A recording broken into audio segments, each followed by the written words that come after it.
Baik, perkenalkan nama saya Apriana JK, NIM 1830300176, mahasiswa jurusan Sosiologi, Fakultas Ilmu Sosial dan Ilmu Politik, Universitas Nusa Cendana Kupang. Pada video kali ini saya akan membuat video parodi untuk memenuhi tugas mata kuliah Metode Penelitian Sosial, di mana dalam video ini saya akan menjelaskan materi tentang desain penelitian eksperimental. Pada video ini saya akan membuatnya dalam bentuk video parodi, dan saya akan dibantu oleh teman saya untuk bertanya mengenai materi, di mana materi itu tentang desain penelitian eksperimental. Selanjutnya saya minta kesediaan teman saya untuk bergabung dengan saya untuk kita sama-sama mendiskusikan tentang materi yang saya bawakan. Oke baik Kak, saya ingin bertanya lagi kepada Kakak, apa saja contoh sederhana dari penelitian eksperimental tersebut? Oke, langsung saja saya memberitahukan contoh sederhana dari penelitian eksperimental itu. Misalnya, peneliti itu ingin mengetahui efektivitas atau pengguna alarm dengan di mana dia harus berada dalam ruang publik untuk mengurangi konsumsi. Misalnya dia mengkonsumsi rokok, dia harus mengurangi konsumsi itu, dia harus duduk di ruang publik. Dan beberapa ruang publik itu dipasang alarm rokok, dan beberapa yang lain dengan karakteristik yang sama tidak dipasang alarm rokok. Eksperimen ini akan menunjukkan hasil beberapa efektif dari alarm rokok itu dapat mengurangi konsumsi rokok itu di ruang publik. Jadi, dalam penelitian sosial kualitatif itu harus ada desain eksperimental. Sangat jarang dilakukan karena hal ini umumnya disebabkan oleh pertimbangan etis. Untuk melakukan eksperimen, pemberitahuan pada individu atau kelompok yang diteliti bisa dilakukan di depan atau harus disembunyikan, tergantung dari individu itu sendiri.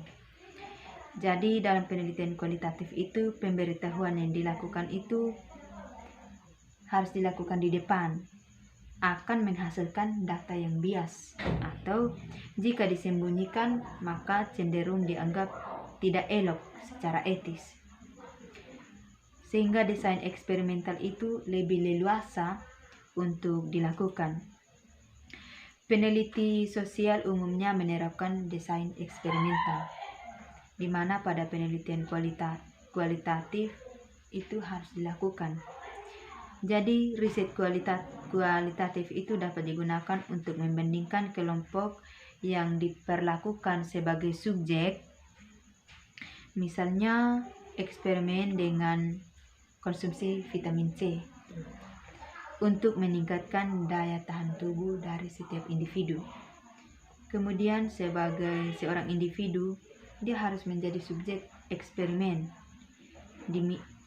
sehingga ketika diminta untuk mengkonsumsi vitamin C, sebagian lain yang menjadi kelompok kontrol tidak hanya merupakan hasil dari eksperimental.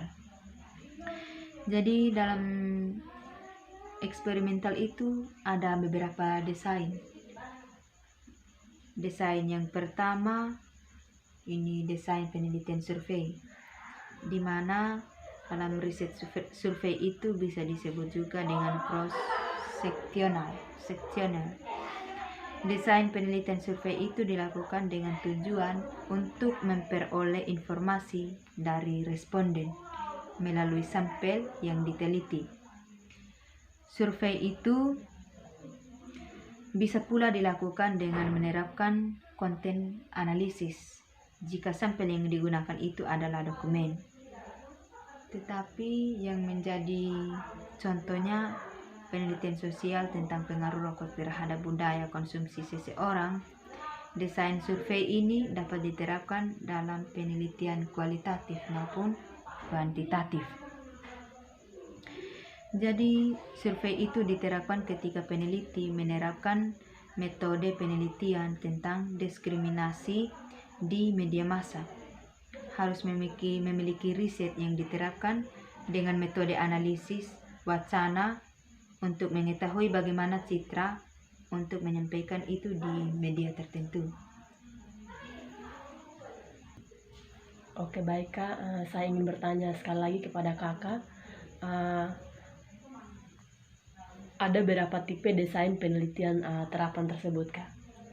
Oke, ini tipe desain penelitian terapan itu ada sekitar 5. Jadi yang pertama saya harus menjelaskan dari yang urutan paling pertama, yaitu penelitian evaluasi. Di mana penelitian evaluasi itu penelitian yang memiliki tujuan untuk melakukan penilaian pada setiap tahapan yang dilakukan dalam penelitian, dimulai dari perencanaan, pelaksanaan, hingga pada hasilnya. Kemudian yang kedua, penelitian aksi. Yang dimaksud dengan penelitian aksi ini, dia hanya berfokusnya pada tindakan sosial.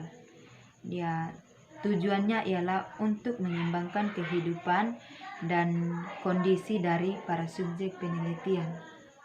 Kemudian yang ketiga, penelitian mengenai penilaian akan dampak sosial, yaitu membahas mengenai konsekuensi apa yang kira-kira akan muncul dari pembuatan rencana dan pilihan dari beberapa alternatif kebijakan. Kemudian yang berikut, penelitian terapan itu merupakan kegiatan ilmiah yang dilakukan untuk menemukan kebenaran objektif. Yang kelima, penelitian terapan membutuhkan penggunaan metode yang tepat dan relevan, di mana perlu menggunakan teori-teori dan pengalaman yang bersifat terpakai.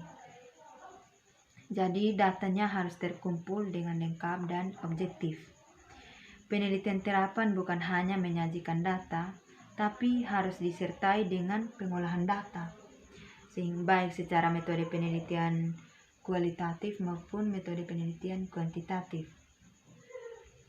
Penelitian terapan perlu dilaporkan secara jelas dan sistematis dengan mengikuti pola berpikir ilmiah yang objektif, rasional, dan dapat dipertanggungjawabkan. Ada 5 langkah yang harus diperhatikan oleh penelitian terapan. Yang pertama, dia harus mengklarifikasikan atau memperjelas fokus penelitian.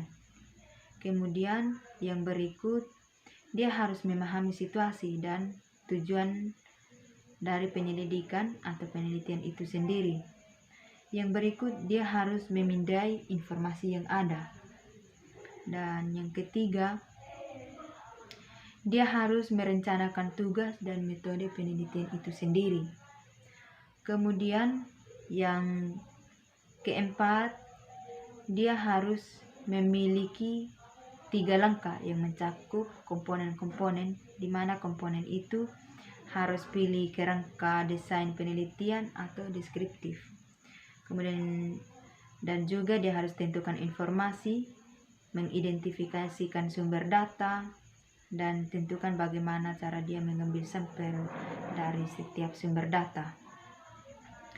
Jadi, dan yang terakhir, dia harus kumpulkan, analisis, dan eksperimentasikan dari setiap data yang ada. Itulah sebabnya sebagai seorang peneliti, dia harus menuliskan draft laporan sebelum mulai mengumpulkan data primer atau data secara langsung di lapangan. Jadi data itu tidak boleh berlebihan, sehingga peneliti memiliki kebebasan dalam mengambil setiap data. Mungkin beberapa hal atau beberapa contoh dari penelitian terapan itu yang dapat saya bagikan. Semoga dapat menambah wawasan atau pengetahuan dari adik Mona sendiri maupun bagi diri saya sendiri. Di sini saya bukan lebih tahu, tetapi di sini kita sama-sama belajar. Kita sama-sama belajar untuk kita menggali pengetahuan kita lebih dalam. Mungkin itu beberapa hal yang kita bahas bersama.